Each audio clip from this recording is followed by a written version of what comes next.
I've seen so many people spend tens, even hundreds of thousands of dollars trying to fix their moldy homes, only to end up right back where they started. And it's really not rare. So many mold-sick, chronically ill people drain their savings on remediation. They pay large contractor fees, replace materials, fog the house, tear out entire walls, only to watch the same problems return months later. We're told that remediators are the experts, and in one sense, they are. They're experts at removing contaminated materials and putting clean ones back. But understanding why those materials got wet in the first place, as it turns out, that's a very different kind of expertise. The more I learned about how buildings actually work, the less remediation alone made sense to me. What most people don't realize, and why would they, is that many houses are built in ways that almost guarantee moisture problems over time. Not necessarily because anyone meant harm, but because the majority of the building industry really doesn't understand moisture very well. So you end up with buildings that are designed to quietly fail, and remediations that never actually correct the root cause failure. Mold doesn't mean the same thing in every house. Sometimes it's really simple. It might be something like a leaking pipe, or a hole in the roof, or some bad flashing. So if you fix that and replace the moldy materials, you're done, you're good to go. But sometimes it isn't that simple at all. Sometimes the failure is in the design of the house itself.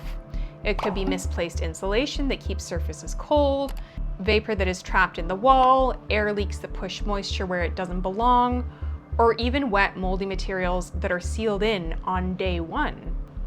And in the more complex cases, no amount of simple cleaning and replacement of moldy materials is going to help, because the building is set up to fail. The problem is not just the mold. The real issue is whether the building can ever actually manage moisture properly. If you don't understand what actually causes moisture problems, you're at a real disadvantage. You're forced to trust other people's judgment, often without any way to tell whether their plans make sense. You spend money because you're desperate for a healthy home, trusting that someone else understands the solution. And if it doesn't work, you're left wondering what you missed. That's how people get stuck in a costly and heartbreaking cycle that they never would have chosen. Mold, remediation, etc. And it's just because no one ever gave them a framework to evaluate a remediation properly. That realization really crystallized for me after I booked a call with a remediator who is well respected in the CIRS and chronic illness world. This wasn't a casual conversation at all. He publicly presents himself as having over 2 decades of experience in indoor environment quality and building science, and he charges accordingly.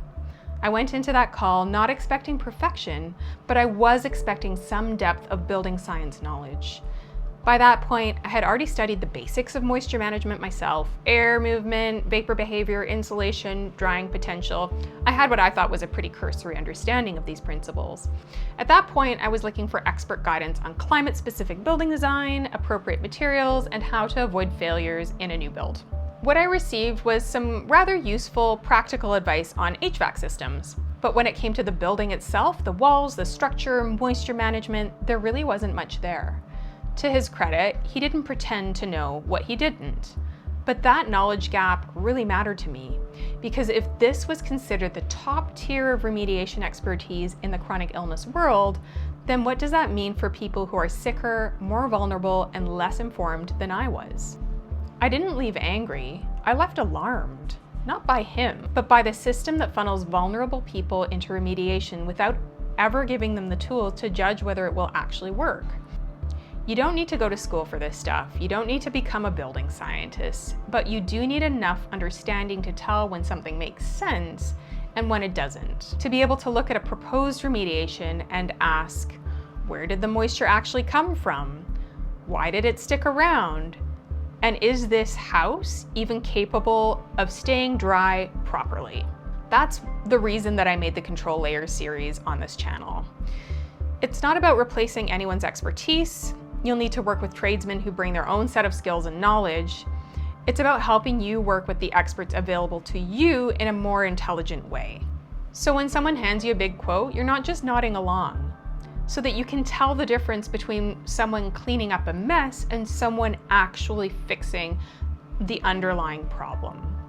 And sometimes, honestly, as hard as that realization might be, the best decision isn't to repair, but to just walk away. Once you understand the basic principles of moisture management, you start seeing problems really clearly. It honestly feels like a bit of a superpower.